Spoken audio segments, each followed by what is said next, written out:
nilalagyan talaga ng mga air ventilation para maging guide, dahil ang ginto ay kailangan meron talaga singawan. Ibig sabihin, sa gitna ng sapa na ito, yan, kung inyo makikita, meron talaga dito na kwarto. Ang tanong, hindi lang natin alam kung saan dito yung daanan.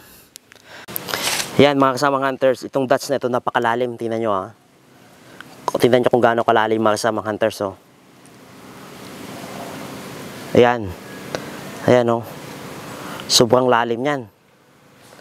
Sabi ko nga kanina, ito talaga treasure markings to. Ayan isang deposit. Saan nakalagay? Ayun nga. Dito nakalagay sa ayan inyong nakikita mga kasamang hunters ay isang air ventilation ng isang treasure deposit.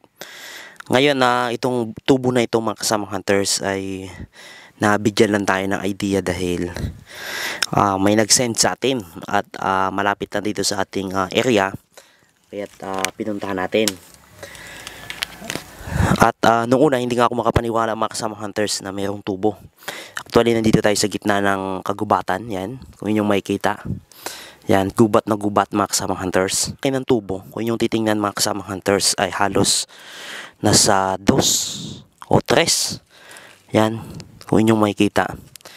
Ibig sabihin lang nito mga kasamang hunters, kung ito ay air ventilation, dito sa gitna ng sapa na ito, yan, kung inyong makikita itong area na ito, may malaking secret chamber dito na nilagyan ng tubo para maging singawan.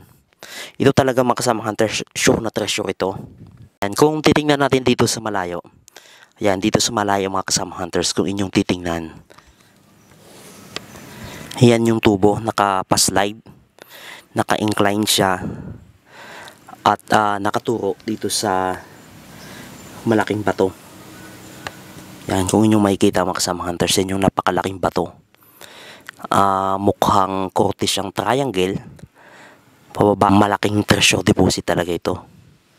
Big volume ito mga kasamang hunters. Itong mga ganitong secret chamber mga kasamang hunters, may mga na-encounter na rin tayo ng mga hunters patungkol dito na nilalagyan talaga ng mga air ventilation para maging guide, dahil ang ginto ay kailangan meron talaga singawan.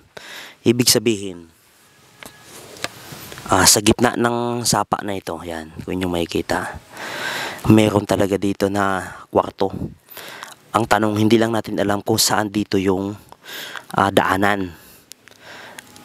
Pero sa nakikita ko mga kasamang hunters, dito sa may bato na yan, meron dyang secret entrance. Nahirapan tayong maghukay dito dahil ito ay gitna na sapa. Ang kalaban mo nito, water trap, dahil pag umulan na, mapupuno ka dito ng tubig. Ayan, sure talaga ito mga kasamang hunters, 100% may secret chamber ito sa ilalim.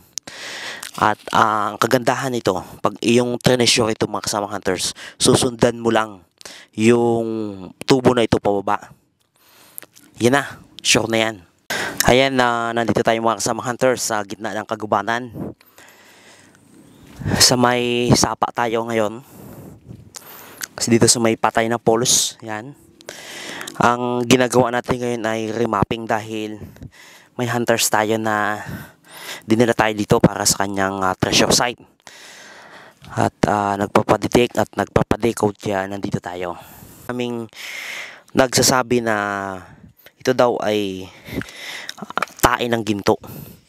Meaning, kapag nakakita ka nito sa sapa, sa inyong mga lupa, sa inyong area, ibig sabihin daw may treasure agad, may ginto. Hanggang ngayon mga kasamang hunters, marami pa rin ganitong nagsasabi. Pero hindi natin sure dahil sa area nga na ito, ang dami kapal.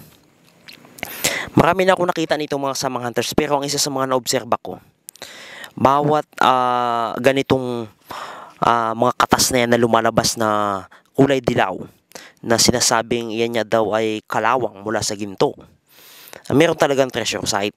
Kagaya niyan, merong kumakatas na parang kalawang. Yan, nakita nyo po mga kasamang hunters. Dito sa gilid niya, ayan, dito sa isang bato, yan, atras lang natin mga kasama hunters. Yan. Itong bato na ito na nakatihaya na triangulo, mayroong markings. Yan, kung inyo makikita. May isang dots na napakalalim. Napakalalim, tingnan nyo ha. Tingnan nyo kung gaano kalalim mga kasama hunters oh. Ayan. Ayan oh. Sobrang lalim yan. Sabi ko nga kanina, ito talaga treasure markings to. Ayan oh. Isang deposit. Saan nakalagay? Ayun nga. Dito nakalagay sa maaaring nandito nakalagay. Ang pinagtataka ko talaga mga kasama hunters, kapag merong ganito yung kumakatas na kalawang na ito. Ito ay kaisipan ng mga kasama kong hunters noon, na kapag nakakita sila ng ganito, ito daw ay katas ng ginto.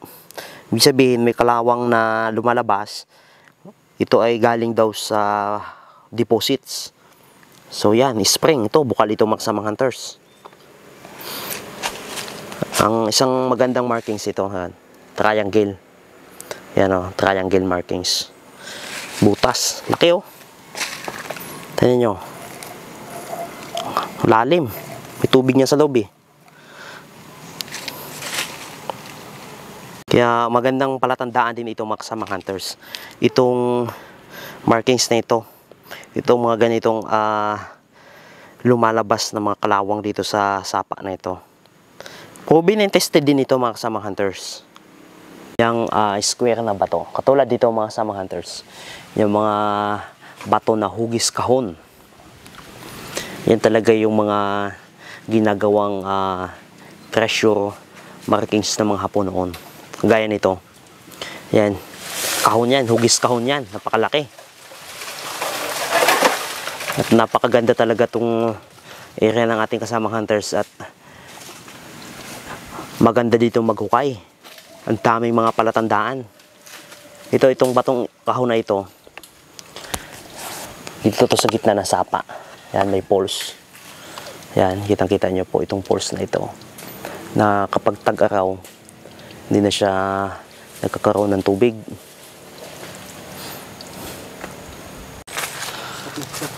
Grabe. Ano ba? Delikado to ah.